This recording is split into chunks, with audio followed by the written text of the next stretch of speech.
ಕೂಡ ಮಿನಿಸ್ಟ್ರಿಯಿಂದ ಸಾಕಷ್ಟು ಏನಾಯಿತು ಸರ್? ದೆಹಲಿಗೆ ಹೋಗಿದ್ದು ನಾನು ಪರ್ಸನಲ್ ಕೆಲಸಕ್ಕೆ. ನಾನು ನನ್ನ ವೈಫು ವೀಸಾಗೆ ಹೋಗಿದ್ವಿ, ಒಂದು ಸತಿ ಬಯೋಮೆಟ್ರಿಕ್ಗೆ ಹೋಗಿದ್ವಿ, ಒಂದು ಸತಿ ಇಂಟರ್ವ್ಯೂಗೆ ಹೋಗಿದ್ದೆ. ಹಂಗಾಗಿ ದೆಹಲಿಗೆ ನಾನೇನು ಭೇಟಿ ಕೊಟ್ಟಿರೋದು ನನ್ನ ಸ್ವಂತ ಕೆಲಸಕ್ಕೋಸ್ಕರ, ಯಾವುದೇ ರಾಜಕೀಯ ಉದ್ದೇಶಕ್ಕೆ ನಾನು ಭೇಟಿ ಕೊಟ್ಟಿಲ್ಲ. ಹೈಕಮಾಂಡ್ ಅಂದರೆ ಭೇಟಿ ಮಾಡಿದ್ರು? ಇಲ್ಲ, ಭೇಟಿ ಮಾಡಿಲ್ಲ. ಸಿಕ್ಕಿದ್ರು, ಸಿದ್ದರಾಮಯ್ಯ ಸಿಕ್ಕಿದ್ರು, ಡಿ ಕೆ ಶಿವಕುಮಾರ್ ಸಿಕ್ಕಿದ್ರು, ನಮಸ್ಕಾರ ಹೇಳಿದ್ದೀನಿ. ಬಿಟ್ಬಿಟ್ರೆ ನಾನು ಹೋಗಿದ್ದೆ ನನ್ನ ಸ್ವಂತ ಕೆಲಸಕ್ಕೆ ಹೋಗಿದ್ದು, ಅದು ಕುಟುಂಬ ಜೊತೆ ಹೋಗಿದ್ದೆ. ಸರ್, ಮತ್ತೊಂದು ಸಹಿ ಸಂಗ್ರಹ ಹಾಕ್ತಾರೆ ಅಂತ ಸರ್, CM ರೇಸ್ಗೆ ಯಾರಿದ್ದಾರೆ? ಈಗ ನಮಗೆ ಸಹಿ ಸಂಗ್ರಹ, ನಾನೊಬ್ಬ ಶಾಸಕ, ನಮ್ಗೆ ಗೊತ್ತಾಗಬೇಕಿತ್ತು. ಇದು 100% ಸಹಿ ಸಂಗ್ರಹ ಆಗ್ತಕ್ಕಂಥದ್ದು ಸುಳ್ಳು ವಿಚಾರ. ತುಂಬ ಜನ ಕೇಳಿದ್ರು, ಎಲ್ಲೂ ಯಾವರೂ ಕೂಡ ಅಲ್ಲಿ ನಮ್ಮಲ್ಲಿ ಸಹಿ ಸಂಗ್ರಹ ಆಗ್ತಿಲ್ಲ. ನಿಮಗೆ ಗೊತ್ತಿದೆ, ಸಿದ್ದರಾಮಯ್ಯನವ್ರು ಏನು ಹೇಳ್ತಿದ್ದಾರೆ, ನಾವು ಏನು ಹೈಕಮಾಂಡ್ ಏನು ಹೇಳ್ತಿದ್ರೆ ಬದ್ಧ.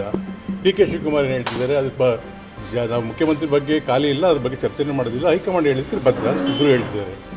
ಏನು ಬರ್ತಿದೆ ಎಲ್ಲ ಕೂಡ ನಮ್ಮ ಮಾಧ್ಯಮದವರಿಂದ ಅಲ್ಲ, ಬಿಜೆಪಿನೇ ಆರೋಪ ಮಾಡ್ತಾ ಇದ್ದಾರೆ. ಬಿಜೆಪಿ ಪರ ಬ್ಯಾಟಿಂಗ್ ಬೀಸಲಿಕ್ಕೆ ಅಂದರೆ ಸಹಿ ಹಾಕಲಿಕ್ಕೆ 75 ಕೋಟಿ ತನಕ ಆಫರು ಎಲ್ಲ ನೋಡಿ. 100% ಫಾರ್ಚೂರ್ ಕಾರು ಇಲ್ಲ, 75 ರೂಪಾಯಿನೂ ಇಲ್ಲ, 75 ಕೋಟಿ ಊಟವೂ ಇಲ್ಲ, ಕಾಫಿ ಇಲ್ಲ. ನನಗೆ ಆಸ್ತಿ ಯಾರು ನಮಗೆ ಊಟನೂ ಹಾಕಿಲ್ಲ, ಕಾಫಿನೂ ಕುಡಿಸಿಲ್ಲ.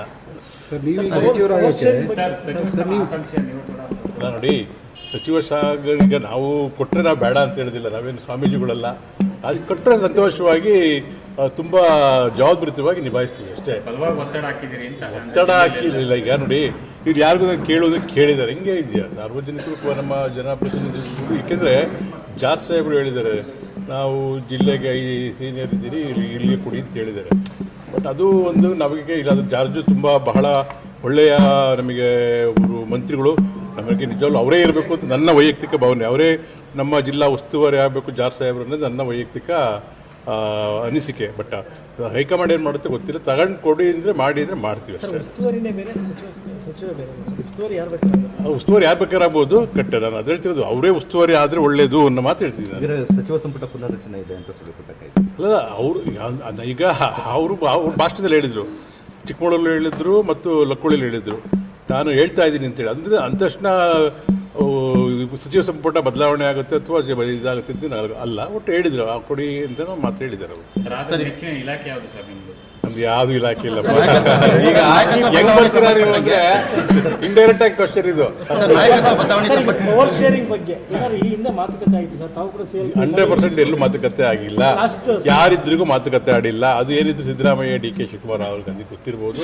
ಅವರು ಸಿದ್ದರಾಮಯ್ಯನೂ ಕೂಡ ಎಲ್ಲೂ ಬಗ್ಗೆ ಮಾತಾಡಿಲ್ಲ, ಡಿ ಕೆ ಶಿವಕುಮಾರ್ ಕೂಡ ಮಾತಾಡಿಲ್ಲ. ಪವರ್ ಶೇರಿಂಗ್ ಬಗ್ಗೆ ಮಾತುಕತೆ ಆಗಿದೆ, ಇವರಿಷ್ಟು ಅವರಿಷ್ಟು ಅಂತೆಲ್ಲೂ ಚರ್ಚೆ ಆಗಿದೆ ಅಂತೇಳಿ ಸಿದ್ದರಾಮಯ್ಯ ಹೇಳಬೇಕು, ಡಿ ಕೆ ಶಿವಕುಮಾರ್ ಹೇಳಬೇಕು, ಇಲ್ಲ ರಾಹುಲ್ ಗಾಂಧಿ ಹೇಳಬೇಕು, ಸುರ್ಜಿವಾಲ ಹೇಳಬೇಕು, ವೇಣುಗೋಪಾಲ್ ಹೇಳಬೇಕು. ಯಾರು ಹೇಳಿಲ್ಲ. ಹೆಂಗೆ ಹೇಳೋದು ಮತ್ತೆ ನಾವು? ಹೌದು, ಸೈಲೆಂಟ್ ಆಗಿದ್ದಾರೆ ಮರ್ತ. ಈಗ ನೋಡಿ, ಸೈಲೆಂಟ್ ಆಗಿದ್ದಾರೆ. ಎಲ್ಲಿ ಅವರೆಲ್ಲ ಸೇರಿ ಒಂದು ಏನಾದ್ರು ಹೇಳಿದ್ರೆ ಅಲ್ಲಿ ತನಕ ಅದು ಏನು ಗೊಂದಲ ಇಲ್ಲ. Everything is all right at present. ಯಾವುದೇ ಗೊಂದಲ ಇಲ್ಲ, ಸರಿಯಾಗಿ ಕೆಲಸ ನಡೀತಾ ಇದೆ. ಈಗ 3 ವಿಷಯ ಭಾಳ ಚರ್ಚೆ. CM ಬದಲಾವಣೆ ಆಗ್ತಾರೆ ಅಂತ, 2ನೇದು KPCC ಅಧ್ಯಕ್ಷರ ಬದಲಾವಣೆ, 3ನೇದು ಸರ್ ಸಚಿವ ಸಂಪುಟ ಸರ್ಜರಿ. ಇದರಲ್ಲಿ ಯಾವುದಾಗುತ್ತೆ ಸರ್? ಸರ್, ಈಗ ನೋಡಿ, ಸಿದ್ದರಾಮಯ್ಯನವರು ಇದ್ದಾರೆ, ಬದಲಾವಣೆಗೆ ಮಾತಿಲ್ಲ. ಡಿ ಕೆ ಶಿವಕುಮಾರ್ ಇದ್ದಾರೆ, ಸಮರ್ಥವಾಗಿ ಪಕ್ಷವನ್ನು ಮುನ್ನಡೆಸ್ಕೊಂಡು ಹೋಗಿದ್ದಾರೆ, ದಕ್ಷವಾಗಿ ಕೆಲಸ ಮಾಡಿದ್ದಾರೆ, ಸಂಘಟನೆ ಮಾಡಿದ್ದಾರೆ, ಅದ್ರ ಪ್ರಶ್ನೆ ಇಲ್ಲ. ಈಗಾಗಲೇ ಮಂತ್ರಿಮಂಡಲ ಇದೆ, ಅದಕ್ಕೇನಾದ್ರು ನನಗೆ ಸರ್ಜರಿ ಮಾಡ್ತಾರೆ ಅನ್ನೋದು ಮಾಡೋದಿಲ್ಲ ಗೊತ್ತು. ಎರಡೂ ಕೂಡ ನಾನು ನಿರಾಕರಿಸ್ತೀನಿ. ಏನಿದ್ರು ಕೂಡ ಎಲ್ಲರೂ ಕೂಡ ನಮ್ಮ ಪಕ್ಷದಲ್ಲಿ ಸಿದ್ದರಾಮಯ್ಯ ಇರ್ಬೋದು, ಡಿ ಕೆ ಶಿವಕುಮಾರ್, ಶ್ರೀನಿವಾಸ್ ಇರ್ಬೋದು, ಪಕ್ಷದ ನಾವು ಸಿಪಾಯಿಗಳು, ಪಕ್ಷ ಏನು ಹೇಳ್ತೀವಿ ಅದನ್ನ ನಡ್ಕೊಳ್ತೀವಿ. ಸರ್, ಈಗಾಗಲೇ ಸಾಕಷ್ಟು ನಾಯಕತ್ವ ಬದಲಾವಣೆಗೆ ಸಂಬಂಧಪಟ್ಟಂಗೆ ಡಿ ಕೆ ಶಿವಕುಮಾರ್ ಅವರಿಗೂ ಸಾಕಷ್ಟು